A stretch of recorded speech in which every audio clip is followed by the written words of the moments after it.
అట్లా సందర్భం అంటే అది తెచ్చిపెట్టుకొని రాసినట్టు అనిపించలేదా మీరు?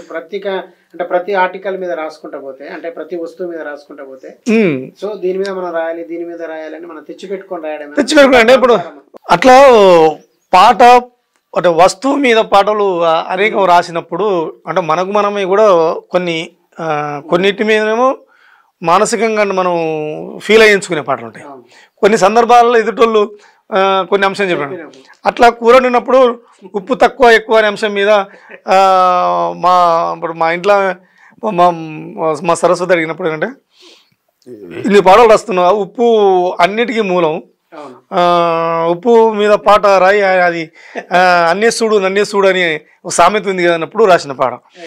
లోకమందరితో నీ గొప్పగా మెప్పు పొందినవమ్మ ఉప్పు, నాలుకనంటంగా నవనాడులను దాకి నోటికి రుసులెన్నో నేర్పించినావమ్మ ఉప్పోయమ్మ ఉప్పు, నువ్వు పొందినవు జగమంతా ప్రతి నోట మెప్పు ఉప్పోయమ్మ ఉప్పు. ఉప్పుతో 9 జత కట్టుకుంటావు, పప్పులో ఉప్పేస్తే ఒదిగిపోయి ఉంటావు. ఉప్పు కప్పూరాన్ని రంగుతో పోల్చి ఉప్పులున్న గొప్ప చెప్పిండు వేమన్నా ఉప్పోయమ్మ ఉప్పు. ఉడుపుతో నీ ఓనగాయతో వనగూడి పులుపులున్న పొగరు దించుతావు. పోపు పెట్టిన వాసన ఎంత కమ్మగున్నా అన్నేసి చూడు నన్నేసి చూడంటే ఉప్పోయమ్మ ఉప్పు, నువ్వు పొందినవు జగమంతా ప్రతి నోట మెప్పు ఉప్పోయమ్మ ఉప్పు. దిష్టి తీసి నిన్ను పొయ్యిలోన బొయ్యంగా కయ్యానికి కాలు దువ్వినట్టురుకుతావు. చిటపటాలాడుతూ చిందులేసుకుంటా నిప్పునే ముప్పు తిప్పల్ని పెడతావు ఉప్పోయమ్మ ఉప్పు, నువ్వు పొందినవు జగమంతా ప్రతి నోట మెప్పు ఉప్పోయమ్మ ఉప్పు. ఇట్లా సుదీర్ఘమైన పాట. పేదోని పంటికి కోల్గేట్టు పేస్టువై, ఆయుర్వేదపు ఔషధాలకు అమ్మవై, ఎచ్చాలల్ల పచ్చాలల్లా వెచ్చంగా ఒదిగిన. అట్లా ఇది ఉప్పు అని మనం చిన్నగా చూడ. స్వాతంత్ర ఉద్యమంలో కూడా ఉప్పు సత్యాగ్రహం జరిగి ఉప్పు గురించి చాలా పెద్ద పోరాటాలు జరిగిన సందర్భం ఉంటాయి. అది ఉద్యమాలకు ఉప్పును అందించినావమ్మ ఊరూరే ఉప్పొంగే ఉప్పు సత్యాగ్రహమై, సబర్మతిలో దండు కట్టింది దండిగా ఆంగ్లేయుల ధర్మి స్వాతంత్రం అందించే ఉప్పోయమ్మ ఉప్పు, నువ్వు పొందినవు జగమంతా ప్రతి నోట మెప్పు ఉప్పోయమ్మ ఉప్పు. పానం విడిసినాక పాతరా పెడుతుంటే కుల్లిపోనివ్వక మల్లె పాన్పవుతూ, శాశ్వత నిద్రలో సమాధిలుంటావు, మట్టిలోనే కలిపే మమకారమవుతావు ఉప్పోయమ్మ ఉప్పు, నువ్వు పొందినవు జగమంతా ప్రతి నోట మెప్పు ఉప్పోయమ్మ ఉప్పు. ఇలా చాలా చరణాలు ఉన్నాయి. ఆరగట్టిన ఉప్పుకు శాపగంధం. అట్లా ఇంట్లో పిల్ల మూలం కూడా ఇజమైతే కొట్టించే ఆ తత్వం కలదని కూడా మనం ఉప్పును చెప్పిను. అయితే కొన్ని అంటే ప్రతి సబ్జెక్టులో ప్రతి వస్తువులో మనిషి యొక్క అస్తిత్వం దాని మార్మికత దాగి ఉంటుంది. మనం ఏది చూసినా కూడా అట్లా ఉప్పుగా చెప్పు దళిత జాతిని చెప్పు మనకు అంటరాని వాళ్ళ చేతుల్లో పురుడు పోసుకునే కాబట్టి చెప్పుని హీనంగా చూడడం, చెప్పుతో కొడితే దానంతా పనిష్మెంట్ ఇంకేలేదు అని ఫీల్ అవ్వడం, దాన్ని ఇది ప్రపంచం అంతా దాని మీద తిరిగి మనం దాన్ని ఎక్కువ బయట వదులుతాం. బయట వదలవచ్చు, ఎందుకు అంటే బ్యాక్టీరియా కాలుతో వస్తాయి. కానీ హీనంగా చూడడం అనేది మాత్రం దుర్మార్గం. అందుకే నేను ఏమి చెప్పను నేనెలా చెప్పను, చెప్పలేని తిప్పలు పడుతున్న చెప్పును, మాదిగోళ్ళందలోన నీళ్లు పోసుకుంటుని, అంటరాని చేతులల్ల పురుడు పోసుకుంటుని, రాళ్ళు రప్పలానే పూల పాన్పు చేసుకుంటుని, లోకమంతా తిరిగినా గలవకాడే ఉంటిని, ఏమి చెప్పను నేనెలా చెప్పను, చెప్పలేని తిప్పలు పడుతున్న చెప్పును. చెప్పుకు మనసిచ్చి అంటే చెప్పుకు దాని నోరిచ్చి చెప్పిన అంశం ఇది. అంటే దళితుడు నీకు ఇప్పుడున్న కులాలల్లా ఏ వస్తువు చేసినా మిగతా వాళ్ళందరూ గౌరవం ఉన్నది. చెప్పులు చేసేవానికి గౌరవం లేదనే భావనతో రాసిన పాట. ఓకే. అంటే మండుతున్న ఎండనైనా మంచుకొండ చేస్తిని చెప్పుకుంటది. మండుతున్న ఎండనైనా మంచుకొండ చేస్తిని, చిమ్మని చీకట్ల పురుగు పూసిని తరిమేస్తిని, కడుపులోన కంపముళ్ళు కత్తులోన పొడిసిన, కడుపులోన కంపముళ్ళు కత్తులోన పొడిసిన, మెత్తని పరుపై నిన్ను ఎత్తుకొని తిప్పిన, ఏమి చెప్పను నేనెలా చెప్పను, చెప్పలేని తిప్పలు పడుతున్న చెప్పును, తప్పు చేసినోన్ని రచ్చ బండకాడికి ఇచ్చిన, బుద్ధి చెప్పి చెప్పు దెబ్బ శిక్ష అమలు చేసిన, ఆకతాయిలల్లరికి అడ్డుకట్టలేసిన, ఆడపిల్ల చేతులలో ఆయుధమై మెరిసిన, ఏమి చెప్పను. అది అదునుకు దొరికేటి గొప్ప ఆయుధం చెప్పు. అట్లా చెప్పు బాధపడుతుంది. 10 మందిని కూడేసి ప్రజాపోరు చేసిన, దిష్టి బొమ్మల మెడల దండై ఊరేగిన, కాపుగాసే చెట్లకు కావలికు ఎలగట్టి, ఇప్పుడు అప్పుడప్పుడు ఇంకా మనం పల్లెటూరులో చూస్తూ ఉంటాం, కడతా ఉంటారు పళ్ళు తెంపకుండా చెట్టును. అది దానికి కావలి కాస్తున్న ఒక సెంట్రీ కాస్తున్నటువంటి గాడుగా, కాపుగాసే చెట్లకు కావలి కూయలగట్టి, పండ్లు తెంపే దొంగలకు పహారనే గాసిన, ఏమి చెప్పను నేనెలా చెప్పను, చెప్పలేని తిప్పలు పడుతున్న చెప్పును. చివరిగా చెప్పు గురించి పాట ఏంది అని అంటే, అమెరికా ప్రెసిడెంట్ బుష్ మీద ఒక విలేకరు, తన పేరు ముంతదార్ అల్జైది, ఆ రోజు తను నిరసన ఏం చేస్తారంటే, ప్రభుత్వానికి వ్యతిరేకంగా దేశ ప్రధాని మీద చెప్పు విసిరేసి నిరసన తెలియజేస్తాడు. చెప్పు అంటే మామూలు చిన్న చెప్పుని కాదు తీసుకోవడం కాదు. అట్లా అసెంబ్లీ పార్లమెంటు స్టేడియంలో బంతినై, అసెంబ్లీ పార్లమెంటు పోడియంలో బంతినై, నేతల చేతులల్లో ఆటలాడుకుంటిని, ముంతదారు అల్జైది చేతిలో అనుబాంబయి, ముంతదారు అల్జైది చేతిలో అనుబాంబయి, అమెరికా గుత్తాధిపత్య గుండెలపై దంతిని, ఏమి చెప్పను నేనెలా చెప్పను, చెప్పలేని తిప్పలు పడుతున్న చెప్పును. మన ఈ వస్తువుని తీసుకున్నా కూడా అందులో ప్రజా పోరాటాలు, ప్రజల అస్తిత్వాలు ఇవన్నీ దాగి ఉంటాయి. మానవుడు చేస్తున్న పనులు, మానవుడు చేస్తున్న వస్తువులు, ఆ వస్తువుని బట్టి హోదా, అవన్నీ. సో అంటే మీరు ఇప్పటి వరకు అంటే మీకు లెక్కకు దొరికిన ఎన్ని పాటలు రాసి ఉంటారు? పాటల్ని నేను ఎప్పుడు లెక్క పెట్టుకోలేదు. పుస్తకం వేసారు కాబట్టి ఇందులో ఒక 100 పైగా పాటలతోని ఒక పాలకోస పుస్తకం వస్తుంది. కేవలం ఈ ప్రకృతి పాటలతో ఇష్టం.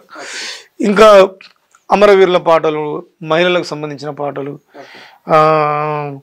విప్లవాలకు సంబంధించిన పాటలు, ఇట్లా చాలా పాటల్ని నేను లెక్క పెట్టలే పాటలు. నేను ఇంకా వేయాల్సిన పాటలు, ఇంకా రికార్డ్ చేయాల్సిన పాటలు చాలా ఉన్నాయి. అట్లా మనల్ని కదిలించిన అంశాల మీద మనల్ని ఎవరి పాట రాయవనుకున్న బాధ్యతగా కొన్ని రాయాల్సి వస్తుంది. ఇప్పుడు అట్లా నిర్భయం మీద ఎట్లా రాసిన, కేరళలో వరదలు వచ్చి చాలా బీభత్సం సృష్టించింది. అక్కడ ప్రజలకు నిల్వ నీడ లేని పరిస్థితి, ఆకాశం నుంచి వెళ్ళి వాళ్ళు హెలికాప్టర్లు వచ్చి ఆ అన్నం ఇస్తుంది కూడా బురదలో పడి తెలియని పరిస్థితి. వాటికి కూడా పచ్చాని కేరళ మునిగింది వరదల్లా, అందించరా చేతులా ఆదుకొమ్మన్నది దాతలా, పిల్ల పాప గొడ్డు గోదనెడవాసి నిలుచుంది ఏకాకిలా, ఆదుకొమ్మన్నది దాతలా, కట్టుబట్టలతోటి కాలే కడుపుతోటి కాస్తుంది పడిగాపులా, పచ్చాని కేరళ మునిగింది వరదల్లా, అందించరా చేతులా చేయి చాచింది పసిబిడ్డలా, పిల్ల పాప గొడ్డు గోదనెడబాసి నిలుసుంది ఏకాకిలా, ఆదుకొమ్మన్నది దాతలా, కట్టుబట్టలతోటి కాలే కడుపులతో కాస్తుంది పడిగాపులా, పచ్చాని కేరళ, చెట్టు మీదే తల్లి పిట్ట గూటిలోన పురుడోసుకుంటున్నది, చెట్టు మీద తల్లి పిట్ట గూటిలోనే పురుడోసుకుంటున్నది, చుట్టూ నీరు సుడి గుండమై బిడ్డల్ని బలి తీసుకుంటున్నది. నీళ్లకు కన్నీళ్లు తోడైనవి, నీళ్లకు కన్నీళ్లు తోడైనవి, ద్రావిడ గుండెలు బరువైనవి. కాలే కడుపులన్నీ గాలి మోటారు కోసం పడిగాపుగాస్తున్నవి. పచ్చాని కేరళ మునిగింది వరదల్లా, అందించరా చేతుల ఆదుకోమన్నది దాతల. ఇట్లా వాళ్ళు ఎవరు? ఇప్పుడు మీరు పాట రాసేటప్పుడు అంటే ఒక ట్యూన్ మీలో మీరు అనుకొని ట్యూన్కి అనుగుణంగా పాట రాస్తారా? పాట రాసిన తర్వాత ట్యూన్ చేయిస్తారా? ఎందుకంటే ఇప్పుడు మీరు పాడిన పాటలో చికాగో నగరాన ట్యూన్ వినబడుతుంది. అయితే మనకే వాటి కొన్ని సందర్భాలలో వస్తాయి, వాస్తవంగా ఉన్నాయి స్వరాలు, 7 స్వరాలు, సప్త స్వరాలు రిపీట్ అయినట్టు అనిపిస్తాయి. అయితే నేను అనేది ఏంటంటే మీరు ముందు ఏదైనా ఒక ట్యూన్ అనుకోని, ఎందుకంటే మీరు పాటలు కూడా పాడతారు కాబట్టి సంగీత జ్ఞానం ఉందని అనుకోవాలి. సంగీత జ్ఞానం ఏం లేదన్న, దానికి సంబంధించింది ఏం లేదు. ఇప్పుడు అంటే ట్యూన్ కు పాట రాయడం, పాట రాసిన తర్వాత ట్యూన్ చేయడం రెండు కదా. సో రెండు ట్యూన్ అనుకొని రాస్తారా? ఒకటైతే కదా ట్యూన్, రెండు జమిలిగా వచ్చేస్తాయి. అంటే ఓసారి రామారావు లాంటి వాళ్ళు పాట రాసిన తర్వాత ట్యూన్ చేసిండు, అన్నామరుడు లాంటి కొన్ని ట్యూన్ చేసిన. మాకు ట్యూన్ ఏదైనా మేము అనుకొని ఒకసారి చేస్తాం, కొద్దిగా ఏమన్నా అటు ఇటు దొరుకుతా ఉందనంటే ఇంకో కొద్దిగా సరి చూసుకునే అవకాశం ఉంటుంది. రెండోది కొద్దిగా సింగర్ దగ్గర పోయినప్పుడు ఒకసారి ఏమన్నా షైన్ అవుతే అవ్వచ్చు, లేకపోతే కొత్త సింగర్లు ఏమైనా ఉంటే మళ్ళీ దాంట్లోకి పాత దాంట్లోకి వెళ్ళాలని గుంజుకోపోతే కూడా మేము పగ్గాలు పెట్టి గుంజుకొచ్చే సందర్భాలు కూడా ఉంటాయి కొందరు వాళ్ళు. పచ్చని కేరళ అన్నారు కదా, సేమ్ ఇప్పుడు గద్దరన్న మీద కూడా ఒక పాట రాశారు మీరు. గద్దరన్నది అడవిలో సింధూరం,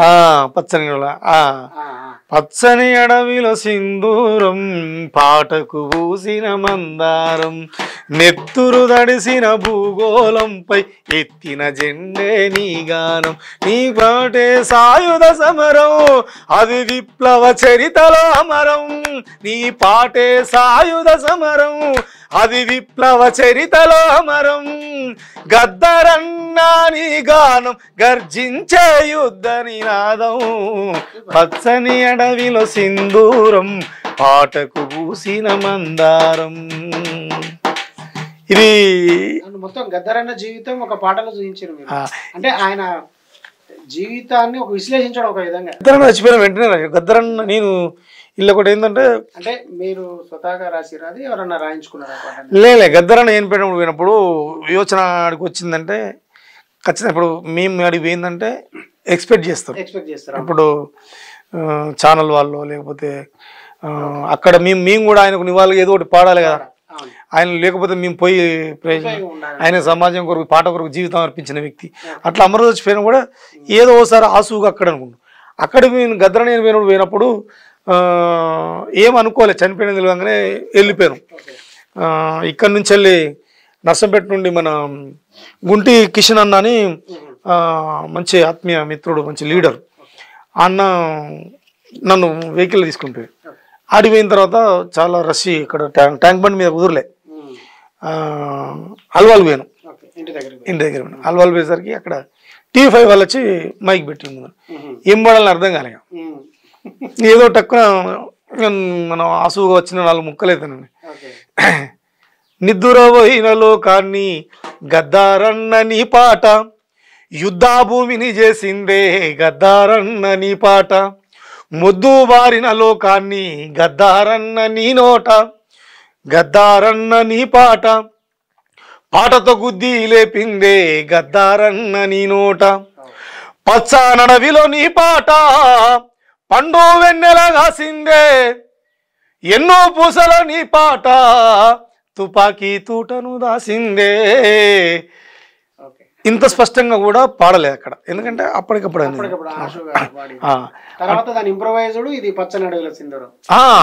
ఆ తర్వాత అయితే ఈ పాట వచ్చినాక TV5లో విన్న వాళ్ళ మిత్రులందరూ కూడా ఈ పాట బాగుంది, దీన్ని కంటిన్యూ చేసి రాయన్న అని చెప్పానంటే, ఆయన జీవితం, ఆయన చుండూరు పోరాటాలు అవన్నీ మిళితం చేసి రాసిన పాట. ఆ పాట వచ్చిన తర్వాత మిత్రుడు గోరటి రమేష్ రికార్డ్ చేద్దామన్నా గద్దరన్న మీద అని చెప్పానంటే ఆ పాట రమేష్కు వినిపించి, అన్న ఈ పాట కొద్దిగా మాసుగా ఉంది, ఒకటే దాన్ని ఇంకొక పాట వేరన్న రాయి అన్నాను. ఈ పాట అట్లా ఉండిపోయింది.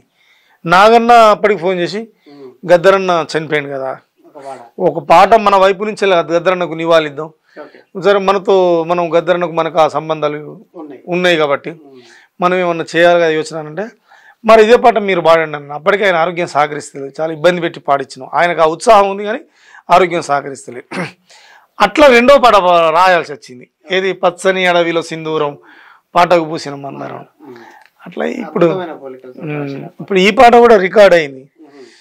గంగా రేలా గంగా చేసుకున్నా. ఇంకా ఇప్పుడు ఈ జయంతికి షూట్ చేస్తున్నది అమ్మాయి.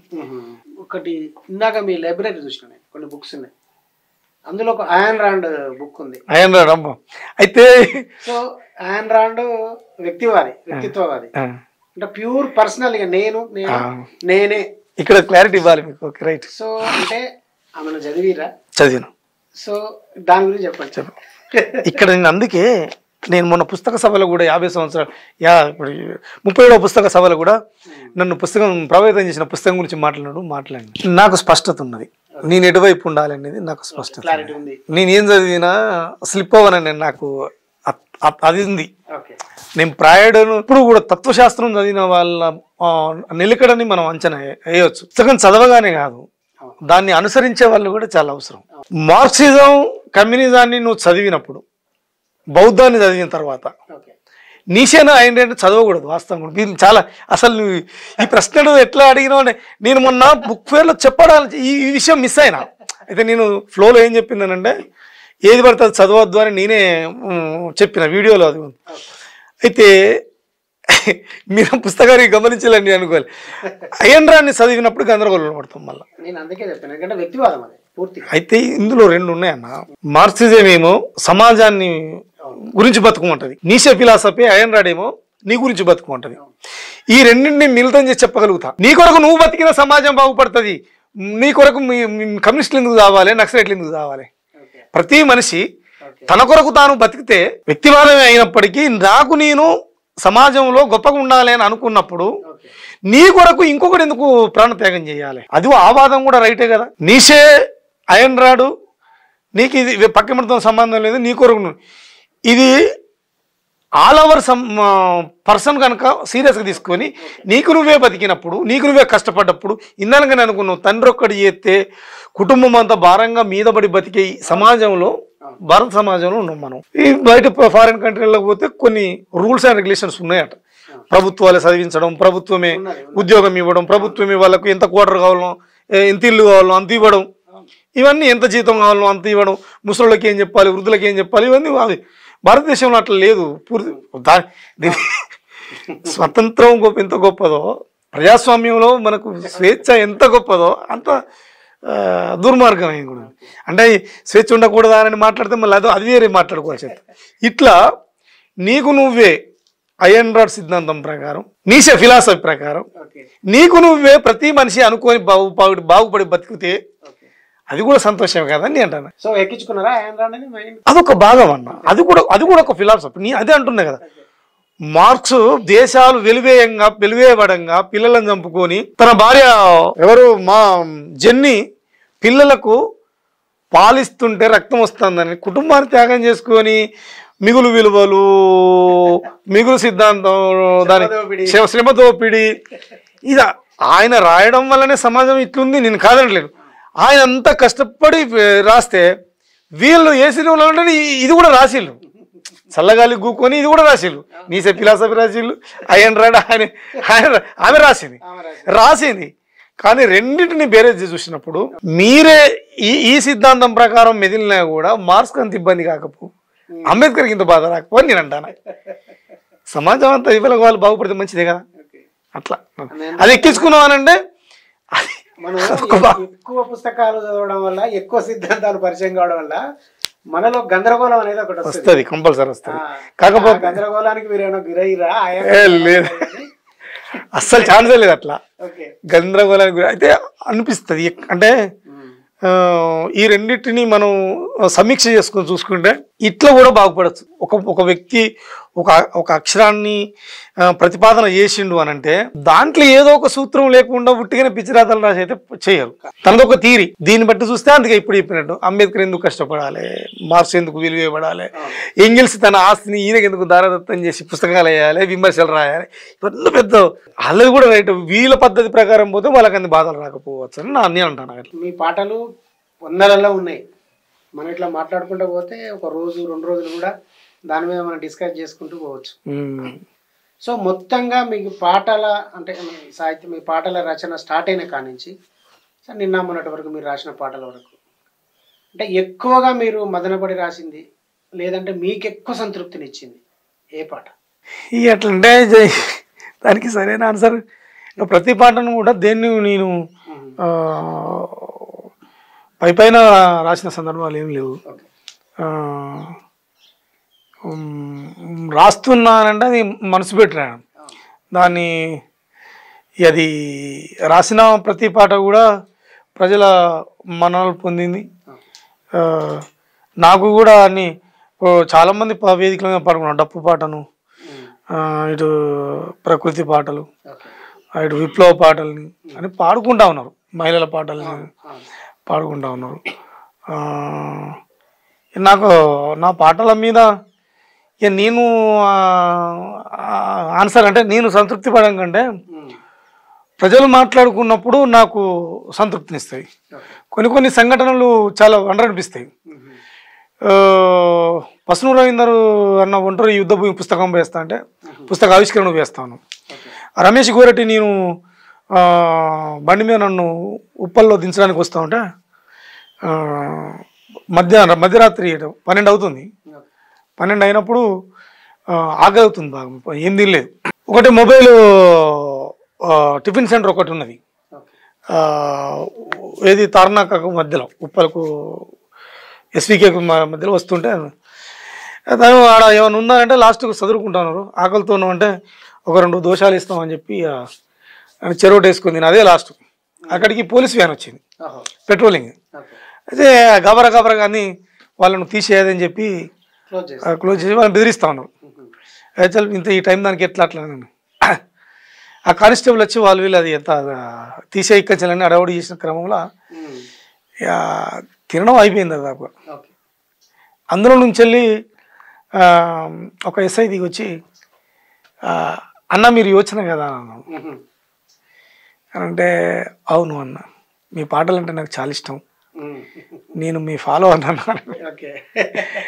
అప్పుడు తృప్తినిచ్చింది. అంటే మన పాటకు మనం ఆ తర్వాత ఏంటంటే ఆపిండు. అది ఇంకేమైనా ఉంటే వాళ్ళకు మేము తినడం ఇబ్బంది డిస్టర్బ్ చేసినాం అని చెప్పి ఏం చేస్తానంటే నేను మీకు హోటల్ తీసుకుపోయి మంచి తిండి అని తినిపించి పంపిస్తాను, నేను డిస్టర్బ్ చేసిన ప్లీజ్ అని చాలాసేపు నన్ను ఇబ్బంది పెట్టిండు. వద్దులే, నేను సంతోషం మీరు కలిసాను. నా నెంబర్ తీసుకున్నాడు, తన నెంబర్ ఇచ్చిండు. నేను బస్సులో మళ్ళీ ప్రయాణం ఉప్పలెక్కి జనగాం వరకు వచ్చే లోపలనే ఇదంతా రమేష్ గోరెడ్డి ఫేస్బుక్లో రాసిండు. అట్లా నాకు అటువంటి సంఘటనలు చాలా జరిగింది. నేను ఆ సూర్యాపేటకి వస్తున్నా. ఆ సూర్యాపేటకి వచ్చే క్రమంలో నర్సంపేటలో బస్సు ఎక్కి మహబూబాద్కి వెళ్తున్నా. మహబూబాద్ వెళ్ళేటప్పుడు 2 వ్యక్తులు సంభాషణ చేసుకుంటా ఉన్నారు. నేను నా పక్కకు అటు రైట్ సైడ్ సీట్లో వాళ్ళు కూర్చున్నారు, నేను లెఫ్ట్ సైడ్ కూర్చున్నా. నర్సంపేటలో స్టార్ట్ అయిన బస్సు ఖానాపురం అంటే వెళ్ళింది, అక్కడి నుంచి వెళ్ళి స్టార్ట్ అయింది. ఆ చర్చ అంతా నా పాటల గురించి జరుగుతాను. అయితే వాస్తవంగా 2 వ్యక్తులకు నాకు నేను తెలియదు, వాళ్ళు కూడా నాకు తెలియదు. వాళ్ళు గద్దర్ అన్న పేరు, విమలక్క, జయరాజ్ అన్నవి, ఇట్లా నాగన్న, చాలా పెద్ద పెద్ద పేర్లు తీసుకుంటా మాట్లాడుకుంటా పోతారు. పాటల గురించి చెప్తాను, ఈ పాట విన్నావా అన్న, ఈ పాట విన్నావా, ఈ ఏంటంటే నేను తెలుసనే మాట్లాడుకుంటాను వాళ్ళు. నా యోచన రాసిండు అట్లా నేను. అయితే ఈ ఒక వ్యక్తి ఎవరంటే గార్లకు సంబంధించిన వ్యక్తి. నర్సంపేట డిపోలో మెకానిక్ చేస్తాను, కండక్టర్ మెకానిక్ చేస్తాను. గార్రలు ఎవరు ఉంటారు, గౌని ఐలాన్ ఉంటాడు, పార్టీ ఎమ్మెల్యే పార్టీ. ఇంకొకతనేమో పాల్వంచ విలేకర్. ఈ 2 నెంబర్లు నాకు తర్వాత ఇచ్చేళ్ళు. వీళ్ళు ఏం మాట్లాడుకుంటారంటే చికాగో నగరం పాట గురించి ఏది నాగన్న రాసిండు, పాడిండు, బాగా పాడిండు. యోచన నాకేం తెలియదు రా యోచన అన్న ఇట్లా అని మాట్లాడుకుంటాను. విన్నా, ఒకసారి తలకాయ తిరిగి చూసిన బొమ్మల ఎగిరేసారు ఏం కావాలని. వాళ్ళు సారథి ఉద్యోగాలు, గద్దరన్న, జననాట్య మండలి, అరుణోదయ ఇవన్నీ మాట్లాడతా అంటే నాకు చాలా మళ్ళీ లౌడ్గా పెద్దగా మాట్లాడుకుంటాను. వాళ్ళకి వెళ్ళి ఎవరు వీళ్ళని కొంచెం తీక్షణంగా చూస్తే బొమ్మలు ఎగిరేసారు ఏంది ఏం కావాలి అంటే ఏం లేదని నేను కూడా ఇట్లనే తలకాయ పోతా అంటే పాటలన్నీ నాయే డిస్కస్ జరుగుతాను, నాగా నేను జరుగుతాను. ఇక చెప్పాలి నా వద్ద అని అనుకుంటాను. అంటే నాకు కూడా చాలా వీడియో ఉంటుంది. అంటే లాస్ట్కు అన్నం మీద ఎక్కడ అని అంటే మాది గార్ల అన్నం, ఐలాండ్ ఎరికానంటే గౌన్ ఐలాండ్ అంటే తెలుసాను. మీరు ఏం చేస్తారంటే ఎందుకు ఇకనండి చాలి ఒట్టిగానే అన్నాను. నర్సంపేటలో బస్ డిపోలో పనిచేస్తాను నేను. మీరు అని అంటే నేను ప్రెస్లో చేస్తాను, నాది పాల్వంచాను. యోచన తెలుసా మీకు? నాగన తెలుసా అని ఫస్ట్ అడిగిన. అది తెలుసు, మాకేం తెలియదు. యోచన తెలుసా అని అంటే అది తెలుసు బాగా. నేనే అన్నా అంటే అసలు నమ్ముతలేరు. ఇక రామరావణ పాట పాడిళ్ళు, చికాగో నగరం పాట పాడిళ్ళు, యానాల మల్లారెడ్డి పాట, ఇవన్నీ పాడుతూ ఉన్నాం మంచిగా. కళాకారులు చేసిన ఈ నర్సంపేట డిపోలో పనిచేసిన కళాకారుడు. ఇక నేను రామారావు అన్న వీడియో సాంగ్లో నేను ఉంటా, నాగరాన్ని నడిచొచ్చేది ఉంటాను. అది చూపిస్తే నేను అది కూడా నేను కాదంటాడు.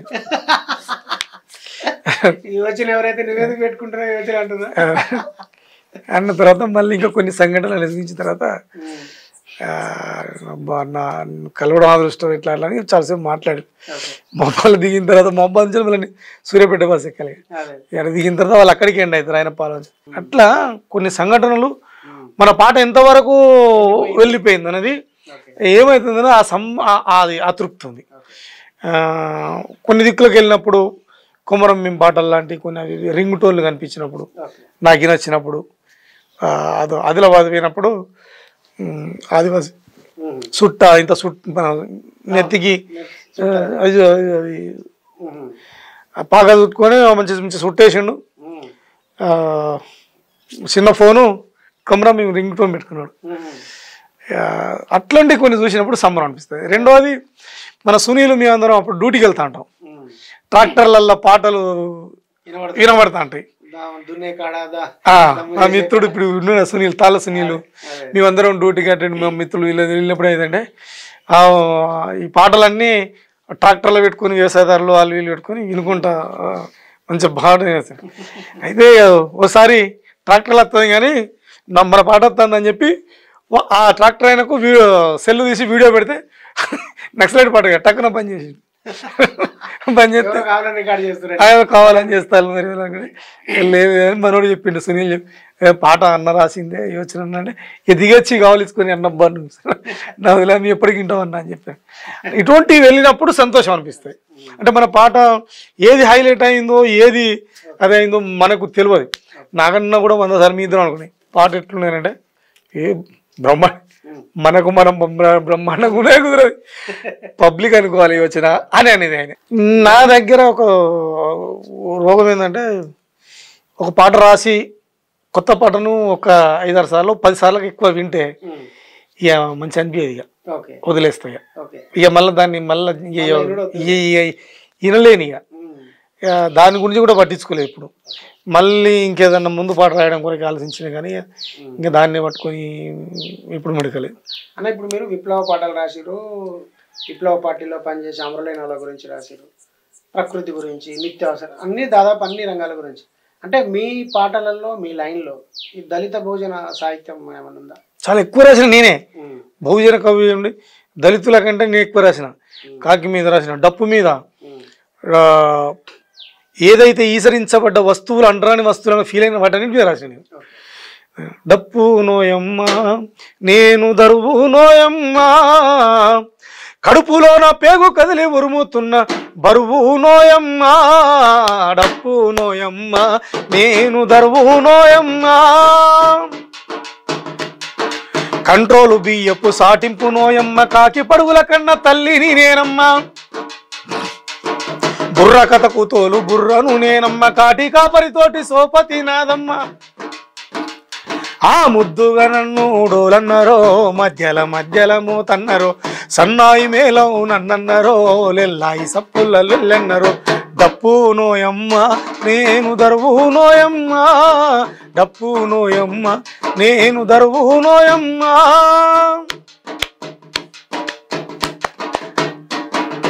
అస్సైదులంటూ పీరిళ్ళ నాడిచ్చి బయలెల్లె బతుకమ్మ ముందట నేనుంటాం కళాకారుల కాల గజ్జల గొంగడితో జనం పాటకు తోడు జజ్జనక నేనవుతా ఆకలి పాటకు అన్ననై తోడుంటా ఈ దోపిడి రాజ్యంలో దండోర మోగిస్తా డప్పు నోయమ్మ నేను దరువు నోయమ్మ డప్పు నోయమ్మ పిల్లగానికి అక్షింతలేయించి ముచ్చటగా 3 వాడలు తిరిగొస్తే చీపులిక్కరు దాగి చిన్నారి తమ్ముళ్ళు మీదికి వచ్చి డోలు డొక్కల పొడిసే బారు షాప్ల బ్రాండ్ మీద మన్ను వయ్య తీరు మారుతో మర్రనీయకపాయి డప్పు నోయమ్మ నేను దరువు నోయమ్మ డప్పు నోయమ్మ నేను తుమ్మో తుసుకో బయటికి నవడకుండా వేద మంత్రాలతో పోటీ పడుతుంటాను గా పోలేరు బలికాడ యాట పిల్ల జిడతా గా పోలేరు బలికాడ యాట పిల్ల జిడతా చెవులు పేదాకా సెడమోగుతుంటాను సిగమచ్చి ఊగేటి శివసత్తులతోటి శివతాండమాడుతూ సింధులేస్తుంటాను డప్పు నోయమ్మ నేను దరువు నోయమ్మ డప్పు నోయమ్మ నేను దరువు నోయమ్మ ఇది ఇంతకుముందు వాడిన కాకి పాట చెప్పు కులగోడలను కూలగొట్టాలేరా మనువాదులను పొందబెట్టాలేరా కులగోడలను కూలగొట్టాలేరా మనువాదులను పొందబెట్టాలేరా ఆచారాలకు అక్కి పెట్టాలేరా గ్రహచారాలకు గోరిగట్టాలేరా కోతి నుండే జాతి పుట్టిందిరా మధ్యలో మతం ఎట్లా పట్టిందిరా కులగోడలను కూలగొట్టాలేరా మనువాదులను పొందబెట్టాలేరా ఇట్లా దళిత జాతుల గురించి దళిత బహుజన కులాల గురించి చాకలి మంగలి గౌడు కురుమ వడ్రంగి కంచరి ఔసల ఇట్లా సబ్బండ కులాల గురించి కూడా రాసిన శ్రమ చేసే జాతుల మీద ప్రతి కులాల మీద ఉత్పత్తి కులాల మీద పాటలు చాలా పాటలు రాసాం ఈ రికార్డింగ్ అనే అంశం మనం ఎవరినో పట్టుకొని నేను ఇది పోయి వాళ్ళని రికార్డ్ చేయాలి నేను నా ఫోటో వల్ల ఉండాలి నేను అలా ఎగురాలి దునుకాలి ఒక గొల్ల యాదవులు నన్ను సభకు పిలిస్తే యాదవుల పాట రాసుకుని పోయినా ఇది కూడా కావాలని మంగళంలో ఒక నాయ బ్రాహ్మణులు సభ పెట్టి వాళ్ళ జాతుల గురించి కులాల గురించి మాట్లాడుకుంటుంటే అప్పుడో పాట రాసుకుని పోయినా నన్ను రికార్డింగ్ తక్కువ ఇక పట్టుకొని పోయి ఓ ప్రొడ్యూసర్ దొరకబెట్టి ఆయన ఇవన్నీ నాకు నా మొదటి నుంచి అలవాటు కాలే పోయి జానపదాలు ఇంతవరకు జానపదాలని బట్టి రాయలేదు జానపదం కూడా ఇట్లుండకూడదని రాసిన జానపదం జనపదం శ్రమపదం అది జాన అంటే ఆడామే దాని మీద రాష్ట్రాలు జానపదం అని ఫిక్స్ అయిపోయి ఆడవాళ్ళ చందాలను ఇష్టం వచ్చినట్టు వర్ణించుకుంటా కోకల్లో పాటలు వస్తాయి వాళ్ళే ఫేమస్ అవుతారు అయినా కావచ్చు ఇబ్బంది కానీ నన్ను చాలామంది పాట ఎటువైపు ఇప్పుడు కాదు దిగంబర కవులు ఆ రోజు వేసిన శ్రీశ్రీ గారికి వేసిన ప్రశ్నే విరసంగా ఏర్పడ్డది దానికి అది మహత్తరమైనది కవులారా మీరు ఎటువైపు అనే ప్రశ్న అట్లా ఇప్పుడు కవులు ఎటువైపు ఇప్పుడు పాటలు ఎటువైపు అనేది లేకుండా నడుస్తున్న ఈ సమాజ ఏంటిది వాటి సామాజిక ప్రయోజనాలు లేని పాటలన్నీ ముందుకు వస్తున్నాయి చేస్తున్నాయి నాకు అప్పుడే చాలా మంది నాకున్న శ్రేయోభిలాషులు నాకున్న గురువులు సీతారాం సార్ లాంటి వాళ్ళు కొంతమంది మహానుభావులు నాకు అప్పుడు పాట పక్కదారి పోకూడదని వాళ్ళు రాసిన అవి చదువుకుంటున్నది కూడా మనం అట్లా ఉంటాను అదే చదవడం వల్లనే ఇది ఇప్పుడు చదువుకోకుండా పోతే ఎడబడతారు అది కూడా ప్రమాదమే అయింది అట్లా సో యోచన అన్న పేరు వెనుక ఏమన్నా బ్యాక్గ్రౌండ్ ఉందా? అంటే ఆ పేరు మీద ఎందుకు మీరు? అదే నేను కలం పేరు నేను పెట్టుకోవాలని అనుకోలే. నేను ఆదివాసుల మీద ఎక్కువ పాటలు రాసింది. కుమరంబి ఒక పాటే కాదు. నెత్తి మీద నెమలి పించం, ఒంటి మీద పులి చర్మం, చేతుల వెదురు బాణం, అడివంటే పంచ ప్రాణం,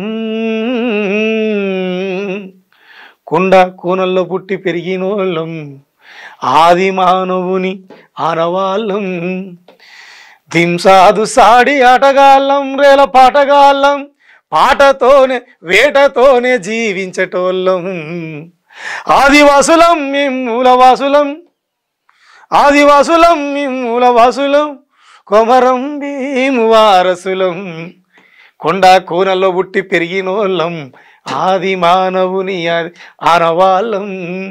ఇట్లా దళిత మాదిగ జాతికి ఇటు సంచార జాతుల మీద రాసిన నేను ఆదివాసుల మీద కూడా ఎక్కువ పాటలు రాసిన. చెల్ చెలోరే చల్ చెలోరే జల్ జంగిల్ జమీను హమారా బోలో, అమర వీరుల త్యాగాల దలిసి ఆదివాసుల హక్కుల కొరకు చెలోరే చల్ చెలోరే చల్ చెలోరే జల్ జంగిల్ జమీన్ హమారా బోలో. వర్లీ ఆదివాసుల ఇందులో కూడా ఒక అంశం. పాట పుస్తకాలు చదివితే పాట రాసిన కూడా కరాను. పాట రాయాల్సినప్పుడు పుస్తకాలు చదివిన కొన్ని. మళ్ళీ ఇప్పుడు ఆదివాసుల కొరకు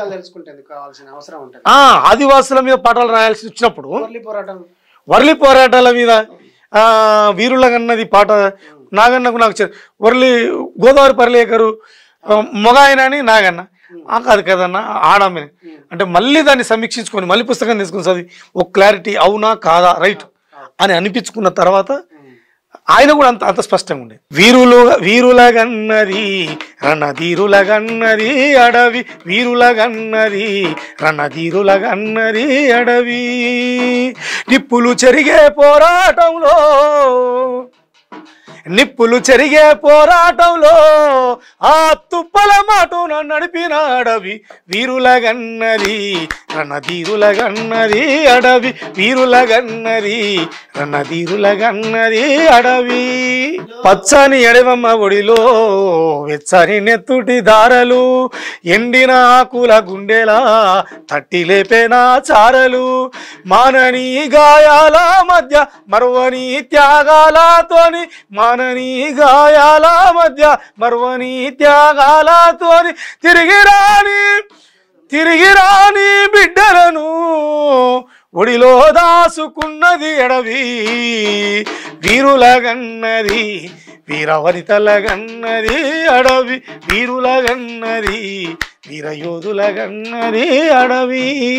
కొట్టు కొట్టు తుడుంగొట్టు ఆదివాసి పోరు కేకలేసి, పట్టు పట్టు రణంబాట ఆదివాసి పోరు రంగలేసి. ఇట్లా ఎన్నో పాటలు ఆదివాసుల గురించి దళితుల గురించి సబ్బండ కులాల గురించి రాసినప్పుడు ఆదివాసి పోరు క్యాసెట్ను మిత్రుడు తుడుందెబ్బ జిల్లా కార్యదర్శి ఆగబోయిన రవి చాలా కష్టపడి తన ఇబ్బంది పడి తానే స్వతహాగా చేయించాడు, స్వతహా డబ్బులు పెట్టుకుని. అప్పుడు ఆ పౌచ్ డిజైన్ అప్పుడు ఎట్లా ఇది మీకున్న పేరు ఒక వడ్రంగి కులానికి సంబంధించిన చారి ఏదైనా ఇది బాగుండదు కదా, నువ్వు దళితుల పాటలు ఒక క్యాస్ట్ ఐడెంటిఫై అవుతుంది కాబట్టి నువ్వు అందరి వాడిగా ఉండాలనేది మా కోరిక. ఈ పేరు నీకు ఉండకూడదన్న, ఒక మంచి కలం పేరు ఉండాలని చెప్తే వాళ్ళ కోరిక మేరకు నా మిత్రుడు రత్నకుమారు ఏం పేరు పెట్టుకోవాలని నాకు అంత పెద్దగా ఏం బాధ. తర్వాత నేను నన్ను యోచన పేరును సూచించి దాని మీద పౌచ్ మీదనే రాసి డిజైన్ చేసి పంపించాడు. మొట్టమొదటిసారి నాకు ఆ పేరు చూసుకున్న తర్వాత నాకు మా తల్లిదండ్రుల పేరు పెట్టిన పేరు ఇది కనుమరుగైపోతుందేమో అని వాళ్ళ మీద కొద్దిపాటి దాంతో కళ్ళ కొద్దిగా నీళ్ళు వచ్చినాయి నాకు. అంటే నా పేరు నాకు లేకుండా పోతుంది, కానీ అది పోవడం వల్లనే ఇవాళ ప్రపంచం యోచన అనే ఒక పేరుని చాలా చాలా ప్రేమగా గొప్పగా అద్భుతంగా వాళ్ళు గుర్తుంచుకొని మీరు యోచన అన్న కదా అని అన్నప్పుడు నాకు చాలా ఆనందం అనిపిస్తుంది. సో అమ్మాయి పెట్టిన పేరు కంటే ఇప్పుడు మనకు పాట పెట్టిన పేరుతో చాలా అద్భుతం అనిపించింది. మొదట్లో నాకు ఏమో అనిపించింది అంత, అంటే అది ఈ ప్రక్రియ ఇదంతా అలవాట్లేంది మనకి ఏంది అని అనిపించింది. ఎవరిని ధిక్కరిస్తాను తల్లిదండ్రులు ఏదో ఏదో ఫీలింగ్స్ కొన్ని నాకు నన్ను వెంటాడినట్టు అనిపించింది. కానీ ఇప్పుడు ఈ సొంత పేరు ఎవరైనా పిలితే కోపం వస్తాను. పాత పేరు ఎవరు పిల్లలు ఇప్పుడు మా మిత్రులు వాళ్ళు నన్ను అందరూ కూడా చాలా మంది నాగన్న, అబ్బో ఇప్పుడు మీరు యోచన రామారావు అన్న, ఇప్పుడు మా మిత్రులు వీళ్ళంతా సునీల్ వీళ్ళందరూ ప్రతి ఒక్కరు గౌరవంగా యోచన నన్ను పిలుస్తారు. అది నాకు పాటిచ్చిన గౌరవం, ప్రజలు ఇచ్చిన గౌరవం. అయితే మనం మాట్లాడుతున్నప్పుడు మన మధ్యలో ఇంటర్వ్యూలో అంటే మీ పాట నేపథ్యం గురించి మనం మాట్లాడుతున్నప్పుడు పీపుల్స్ వార్ తోటి సంబంధం ఉంది అని చెప్పారు మీరు. అంటే ఇప్పుడు న్యూట్రల్ గా ఉంటున్నా అని చెప్పారు, అప్పుడు చదువుకునే సమయంలో పీపుల్స్ వార్ తోటి సంబంధాలు ఉన్నాయని చెప్పారు. అంటే ఎందుకు అరెస్ట్ కావాల్సి వచ్చింది అప్పుడు పరిస్థితి లేదు? అయితే మేము పనిచేస్తున్న క్రమంలో ఇక్కడ ఆశ్రవల్లి కాడ ఎన్కౌంటర్ జరుగుతుంది. జరిగినప్పుడు వాడు కిట్ బ్యాగులు దొరికినప్పుడు మా సమాచారం అంతా అందులో ఉన్నప్పుడు రాత్రి చాలామంది అంటే మా ఊరిని చుట్టుముట్టేంతమంది పోలీసులు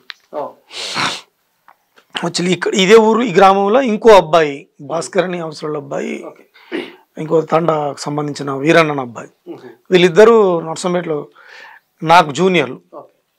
వీళ్ళు ఫస్ట్ ఇయర్, సెకండ్ ఇయర్. వీళ్ళు రూమ్ తీసుకుని ఉండేవి. రూమ్ తీసుకుని ఉన్నప్పుడు పార్టీగా అక్కడి నుంచి వచ్చిన ఒకరికి మనం వీళ్ళకి షెల్టర్ ఇప్పించిన వాళ్ళ రూమ్లో. వీళ్ళకి ఐడియా ఉంది పిల్లలకు చేస్తే. అయితే వాళ్ళు అక్కడ అయిన తర్వాత అక్కడ అది జరిగిన తర్వాత కొంతకాలం మభ్య పెట్టారు. ఇక వీళ్ళంతా పోలీసు వాళ్ళు నా కొరకు సెర్చ్ చేయడం అనేది జరిగి చాలా రోజులకు ఇక్కడ కాలేజ్ చేసే పర్సన్ ఎవరు కిరణ్ అంటే నన్ను వాళ్ళు మనది కూడా మళ్ళీ సేమ్ క్యాస్ట్ వాళ్ళు చారిస్తారు. వాళ్ళ అబ్బాయి ఫస్ట్ వాళ్ళ అబ్బాయికి వాళ్ళ ఇన్స్టిట్యూట్ పోలీసు రౌండప్ చేసి వాళ్ళకు కూడా దొరుకుతారు. పాపం వాళ్ళు భయపడతారు, మా అబ్బాయి అట్లా కాదు వాళ్ళు కొంచెం. ఆ భాస్కర్ ఏం చేస్తారంటే మా ఇంటికి తీసుకొస్తాడు ఆయన నైట్ 12-2 గంటల రాత్రి. ఆయనకి కొంత ఐడియా ఉంది ఇక్కడ ఉంటుందని చెప్తే వాళ్ళు మా ఇల్లుకు మా తాతోళ్ళ ఇల్లుకు దూరం ఉంటుంది, మా ఇంటి చుట్టూ రౌండప్ చేస్తారు. చేస్తే మా ఇంట్లో నేను ఉండా, మా నాన్న లేస్తాడు. అప్పటికే మా నాన్న కొంచెం పొలిటికల్ పవర్ ఉంది. అసలు ఏమైంది మా ఊడు ఏం చేసిండు అని మా ఊళ్ళో కూడా ఎవరికి తెలియదు. నిర్మాణం అంటే మంచి నిర్మాణం ఎవరికి చెప్పకుండా సరే. ఆ తర్వాత మా కొడుకు అట్లా కాదు, అసలు ఏంది అసలు ఏమైంది, అసలు ఇంకేమైనా జరిగిందని మా డాడీ మా నాయన ప్రశ్నిస్తే అట్లేం కాదు, వేరే చిన్న పని ఉన్నది మాట్లాడదామని చెప్పని. ఇక మళ్ళీ అక్కడ మా తాతోళ్ళ ఇల్లు ఇక్కడి నుంచి కొద్ది దూరం ఉంటుంది, మళ్ళా దాని చుట్టూ రౌండప్ చేస్తారు. ఇక వస్తే నా తల కింద ఇంటర్మీడియట్ పుస్తకాలు ఉన్నాయి. ఇంటర్మీడియట్ పుస్తకాలు అవి చూస్తా మొత్తం చెక్ చేసి నన్ను చాలాసార్లు వెళ్తే నాకు నిద్ర మత్తు ఎక్కువ, బాగా నిద్ర అంటే ఆ గల్లబట్టి లేచుకున్నాడు. అప్పుడు ఇక్కడ ఎస్ఐ భాస్కర్ రావు చాలా హైట్ పర్సనల్ శ్రీహరి లెక్క అమార్థం లేచుకోకుండా పెట్టి ఈ నిద్ర అంతా మొత్తం ఇచ్చుకోపోయింది. ఇది ఎప్పుడో జరుగుతుందని మాకు కూడా ఉన్నది మనసులో, కాకపోతే సమయం ఇస్తాలా లేకపోతే అది దొరకలేదా అనే కొద్దిగా డౌట్ ఉంది. ఇక రాత్రి తీసుకెళ్ళి పొద్దున్న జీబుల్ని మంచిగా కొట్టిల్లు. అక్కడ మన ఇక్కడ పెద్ద కాలువ ఉంటుంది ముద్దేపేట మండ చంద్రమల్లని, అక్కడిని అదే సమయంలో ఆయన కాల్ చేసి అక్కడ ఆ ప్లేస్ కాడ దింపి బిడ్డ ఏం చేసినా చెప్పు మొత్తం చెప్పి, పార్టీ ఎవరు ఏమేం చేసారు మీరు విషయాలన్నీ చెప్పు అని. అక్కడ చంద్రబాబు చంపిన కానీ మిమ్మల్ని బెదిరించారు, మిమ్మల్ని కూడా చంపేస్తాను, నేను కూడా చంపేస్తాను. ఎక్కడి నుండి నాతో పాటు పనిచేసి ఇంకోటి మాట్లాడే ఉండే నాగేపల్లి ఆడి తీసుకుపోయి అన్నట్టు లేడు అక్కడ తప్పించుకున్నాడు. ఇంకో కరుణాకర్ అని నాచినపల్లి నుంచి ఇంకో అబ్బాయి ఉంది, ఆయన కాడికి పోలేక. అయితే నేను నన్ను తీసుకుపోయేటప్పుడు ఒకటి లుంగి ఉన్ను బని ఉన్నాయి. ఇక ఆ రాత్రి పడ్డ ఇబ్బందులు పడ్డాయి ఇక మాకు ఆ చిత్రం తెల్లరి కాలేజీ తీసుకుపోయాను నన్ను. అది ఎట్లా తీసుకుపోయాలంటే పాతది అలా ఏదో పాయింట్ ఉంది అక్కడ మొత్తం రక్తం మరకలంత గలీజ్గా ఆ పాయింట్ వేసులు ఒకటి అది ఉంది అంత లూజులు మన అంతకుముందు ఎప్పుడు అట్లా కాలేజీ పోయిన సందర్భం లేవు. ఇక కాలేజీ పోతుంటే నాయనక మళ్ళీ ఇద్దరు కానిస్టేబుల్ ఉన్నారు అట్లా తీసుకెళ్ళి వాళ్ళు దొరకలేక నాతో పాటు పనిచేసిన వాళ్ళు అట్లా ఒక 3 నెలలు నన్ను 2-3 నెలలు అంటే తర్వాత మళ్ళీ ఎలక్షన్స్ అసెంబ్లీ సెగ్మెంట్ ఇక తర్వాత మా నాన్న నా కొరకు తెల్లారు వస్తే లేడని ఎవరు తీసుకురాలని చెప్తాను అసలు ఊరుకోలేదు అసలు మీరు తీసుకొచ్చిళ్ళు అబద్ధం చెప్పకుండా అట్లా ఎట్లా అని చెప్పి ఇక బాగానే గొడవ చేసిండు. ఇక్కడ ఉంటే ఇబ్బంది అవుతుందని చుట్టూన్న మండలాలు నల్లవెల్లి చంద్రపేట దుగ్గొండి ఈ పోలీస్ స్టేషన్లన్నీ తిప్పుతాను ఏడికి పోతే అడిగి వస్తాడు మా నాన్న కూడా ఏ స్టేషన్ మీద అడిగి వస్తాడు లాస్ట్ కానపురం కాడ నోరు దేశవరిగా నాన్న నీ ఇక్కడనే ఉన్నా అని చెప్పి నీ ఇక్కడనే ఉన్నానంటే వృద్ధంతో బిడ్డ అని చెప్పి అలా మాటలు ఎట్లుంటాయి అని చెప్పి వాళ్ళు లాస్ట్కు ఓ రాత్రి నన్ను ఎస్పీ ఆఫీస్ తీసుకెళ్ళారు.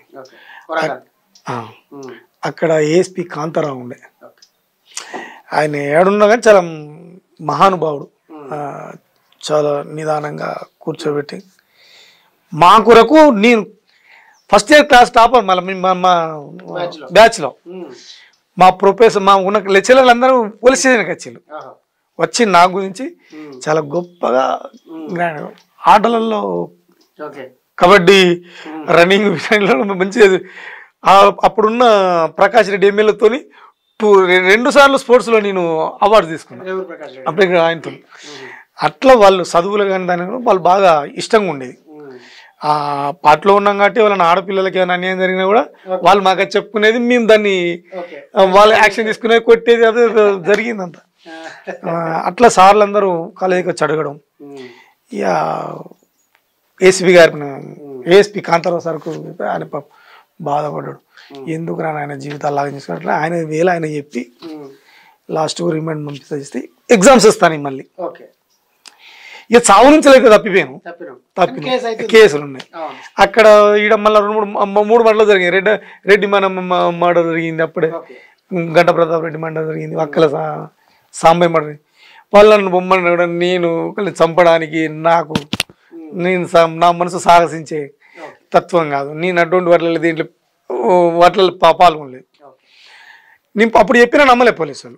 ఆ తర్వాత భారతకు వాళ్ళ అన్న కొడుకుండే సత్యనారాయణ సింగ్ సత్యనారాయణ అతను లొంగిపోయిన తర్వాత వాళ్ళు చెప్తే నమ్మిలు ఇవి మేము చేసినాం వాళ్ళు ఇల్లు ఆయన యోచన లేడు అని చెప్పిన తర్వాత వాళ్ళు అది చేసిన తర్వాత ఇక ఆ తర్వాత అంతకుముందు ఉన్నా లేకుండా పెట్టేసారు కేసులు.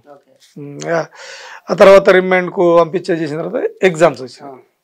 ఎగ్జామ్స్ వస్తే ఓంకార్ గారు ఇక్కడ మంచి పేరున్న వ్యక్తి భాస్కర్ ఎస్ఐ గారు ఓంకార్ గారితో ఆయన మాట్లాడితే అప్పుడు సిఐ ప్రభాకర్ బాబు వీళ్ళందరూ కన్విన్స్ చేస్తే తెరవలేదు పట్టుకుని వస్తే అట్లా నేను ఎగ్జామ్ రాసిన. నాతో పాటు మహేశ్వరం బిట్స్ కాలేజీలో సెంటర్ పడ్డది. ఆ సెంటర్కు నేను రోజు జీబులో పోలీస్ జీబులో ఒక 2 పోలీసులతోని ఆ సంఖ్యలు వేసుకొని పోతే పోలీసులు నన్ను గేట్ దాటినాక నాకు బేడలు ఇప్పితే నేను నడుచుకుంటూ పోతే నాకున్న ఫ్రెండ్స్ అందరూ అంత ఎంత అద్భుతమైన మిత్రులు అంటే అందరూ నన్ను అభిమానించేవాళ్ళు పిల్లలు ఆడపిల్లలు మగపిల్లలు అందరూ అసలు ఎంత ప్రేమాభిమానాలు ఉండే అంత ఉండేది. నన్ను చూసి వాళ్ళు చాలా బాధపడేది. అసలు దగ్గరికి వచ్చి మాట్లాడితే పోలీసు వాళ్ళు వీళ్ళతో సంబంధాలు ఉన్నాయి అదొక భయం, అయ్యో కలవలేక మాట్లాడలేకపోతున్నాను ఇదొక భయం. అట్లా నేనేం అసలు ఎగ్జామ్కి వచ్చి నేనేం చదవలేదు కానీ నాకున్న మైండ్ రిలీఫ్ కొరకు వచ్చినట్టు వచ్చి రాస్తే 2 సబ్జెక్టులు పోయినాయి. దాన్ని అప్పుడున్న పోలీసులు మళ్ళీ చదవానంటే చావకొడతాం బిడ్డ అని కూడా చెప్పిన నాకున్న ఈ భయం ఇది అంటే వీళ్ళు ఇది ఒకటి బెదిరించిన సందర్భం ఒకటి నాకున్న సమస్యలు ఒకటి. మా నాయన కూడా ఇక్కడ ఉంటే నువ్వు ఇక దక్కడట్లేవని చెప్పి ఇక్కడ కరీంనగర్ మా బాబాయ్ కల్లెడ వాళ్ళది రామూర్తి అని మా బాబాయ్ ఉంటాడు. ఆయన బ్రెడ్ ప్యాకెట్ పెట్టుకున్నాడు అక్కడ కరీంనగర్లో. ఆ ఫ్యాక్టరీలో నీకు బెడ్ ఫ్యాక్టరీలో నీకు నువ్వు అక్కడ ఏదో రాసుకోవడానికి పూసుకోవడానికి నీకు ఏదేనికన్నా ముందు పారా అని తీసుకెళ్ళి కరీంనగర్ తోలితే అల్లబోతు విపరీతమైన వేడి ఉన్నది. మా నాయన చెప్పకుండా మళ్ళీ అదే బస్సు వెనక మరి ఎక్కిన నాకు టికెట్ డబ్బులు తిట్టుకుంటా బస్సు కిరాయి తీసుకొని టికెట్ తీసుకోండి మళ్ళీ ఇంటికి తీసుకొని వచ్చిన. అట్లా అది నా జీవితంలో అది ఒక మర్చిపోలేని సంఘటన. ఆ ఎగ్జామ్ సెంటర్లో అది నేను ఎప్పుడో మర్చిపోయిన దాన్ని ఎక్కడ చెప్పుకోవాలన్నా కూడా ఏదో రకమైన. అయితే తడుగుల విజయ్ అని నా మిత్రుడు ఉంటాడు, నా క్లాస్మేట్. పసుపు రవీంద్రన్ వచ్చినప్పుడు వాళ్ళిద్దరు వాళ్ళ రవీందర్ బామ్మర్దినే బావా తక్కువగా అది వచ్చిన అని చెప్తే ఆయన నువ్వు ఎప్పుడు చెప్పకపోతే ఏందన్నారు. అదే గుర్తు రేవా అప్పుడు అది భయంకరమైన సంఘటనలు. సరే ఇప్పుడు జరిగిపోయింది కాబట్టి అది చెప్తాను కానీ మామూలు దాంట్లోకి వెళ్ళి బయటపడ్డ సందర్భాలు కావు. అక్కడి నుంచి వెళ్ళి మళ్ళీ తెలంగాణ ఉద్యమం స్టార్ట్ అవ్వడం. ఆ తర్వాత చాలా ఇబ్బందులు పడ్డాం. మళ్ళీ తర్వాత ఎవరు మారినా ఏఎస్ఐ మారినా ఏది మారినా పెద్ద తలకే నొప్పి. తెలంగాణ ఉద్యమం స్టార్ట్ అయిన తర్వాత కాస్త కొంచెం చల్లగా నిమ్మలమైంది. ఇంకా తర్వాత ఇక మనం ఇక పాట మీద దీని మీద పడి మన ఇటు నడుస్తుంది ప్రయాణం. చివరిగా మీ మొత్తం ఈ పాట జీవితంలో మొత్తంగా మీ జీవితంలో 49 ఏళ్ళు 50 ఏళ్ళు అన్నారు, మీరు ఎవరికైనా రుణపడి ఉన్నారా, బాకీ పడి ఉన్నారా? నేను ఈ సమాజానికి రుణపడి ఉన్నాను. అంటే ఓకే, ఎందుకు అంటే ఆకలి విలువ నాకు మేము చాలా చాలా కింది నుంచి అంటే మేము మా వరకు కూడా గడక అనేది వచ్చింది.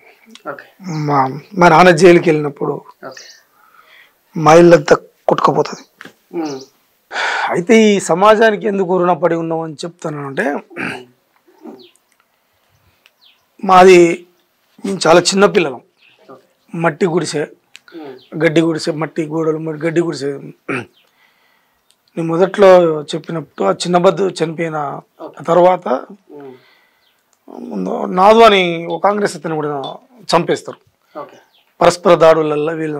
అప్పుడు మా ఊర్లో ఉన్న కమ్యూనిస్టు నాయకులు ఎదిగిన లీడర్లందరినీ జైలుకి తీసుకెళ్తారు. అలా మా నాన్న ఉంటారు. అప్పుడు మేము ఆ గుడిసెలో ఉన్నప్పుడు గాలివారాలు వచ్చి మొత్తం ఇల్లంతా కొట్టుకుపోయింది. పైకి చూస్తే వాసాలు నీళ్ళ మీద విపరీతమైన గాలి రాళ్ళ వాన పడితే మా అమ్మ మమ్మల్ని అందరినీ ఆ కొంగు కింద కోడి పిల్లల్లాగా పట్టుకొని ఉన్నస్తాం. చాలా రోజులు అట్లా అనుభవించినాం. ఆ తర్వాత కూడా మళ్ళీ మా ఊరి కాపోలే మాకు గడ్డి కట్టలు ఇచ్చి అని చేస్తే కప్పుకున్నాం. మా అట్లా బతికినాం. ఆకలికి దూపలకు ఇబ్బంది పడ్డ సందర్భాలు ఉన్నాయి. నేను రాసే పాట ప్రజల ఆకలి కంటే నా ఆకలి గురించే నేను రాసుకుంటానేమో అనిపిస్తుంది. అట్లా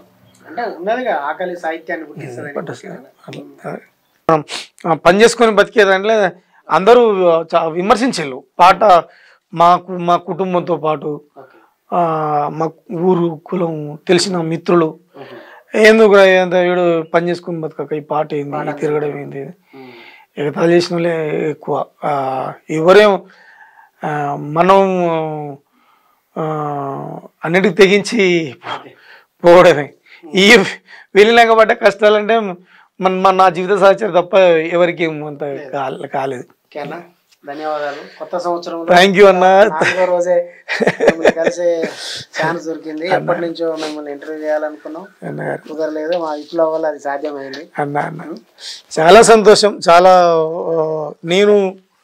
నేను కూడా ఎవరికి ఇంటర్వ్యూ ఇచ్చి మనం ఇవన్నీ ఏదో నాకు పెద్దగా నేను ఇది చేసిందని చెప్పుకోవడానికి ఎప్పుడు సాహసించలేదు. నాకంటే చాలా మంది గొప్ప వాళ్ళు ఉన్నారు. నాకంటే చాలా మంది ఉత్తమ స్థాయికి ఎదిగి వాళ్ళు గొప్పగా ఈ సమాజానికి సేవ చేసి ఈ ప్రపంచం నిలవకుండానే వెళ్ళిపోయిన వాళ్ళు ఉన్నారు. మీరు చరిత్రలో నిలబడిపోవాలి, ఇంకా మరి డాక్యుమెంట్ కావాలి. సంతోషం అన్న కానీ నాగన్న లాంటి వాళ్ళు, రామారావు అన్న లాంటి వాళ్ళు, వాళ్ళ చరిత్ర కానూరుది అసలే ఇంటర్వ్యూ దొరికాయి. ఓకే, అట్లా కానూరు లాంటి వాళ్ళే. మీరు చేసే ప్రయత్నానికి నేను మన కాంతి పోస్ట్కు నేను మనస్ఫూర్తిగా ధన్యవాదాలు తెలియజేసుకుంటాను. చాలా విషయాలు మాట్లాడుకోలే, రామారావు అన్న పాటదో లేకపోతే ఇంకా మొన్న మనం ఈ మధ్య కాలంలో వచ్చిన పాటలో మాట్లాడుకోలేకపోయినా అయినా సంతోషం. చాలా దూరం నుంచి వెళ్ళి మీరందరూ ప్రయాసాలు కూర్చి మన విప్లవ్ అన్న, క్రాంతి అన్నకు, తమ్ముడు చిన్నోడు ఈ అన్న కేతన్ మిత్రకు, మన మురళన్నకి, ఇక వచ్చిన తల సునీల్ అన్నకి, వీళ్ళందరూ కూడా మనం మనస్ఫూర్తిగా క్రాంతి పోస్టు ఛానల్ ద్వారా నేను ప్రత్యేకమైనటువంటి ధన్యవాదాలు తెలియజేసుకుంటా ఉన్నా. ఇది నా మొదటి ఇంటర్వ్యూ. చాలా హ్యాపీగా ఫీల్ అయినా. నా జీవితాన్ని తోడినప్పుడు కొన్ని సందర్భాల్లో నేను భావోద్వేగానికి గురి అయినా. నన్ను ఎక్కడ చిన్నప్పటి నుంచి నన్ను తీసుకుని మాట్లాడించింది. థ్యాంక్ యూ అన్న, థ్యాంక్ యూ.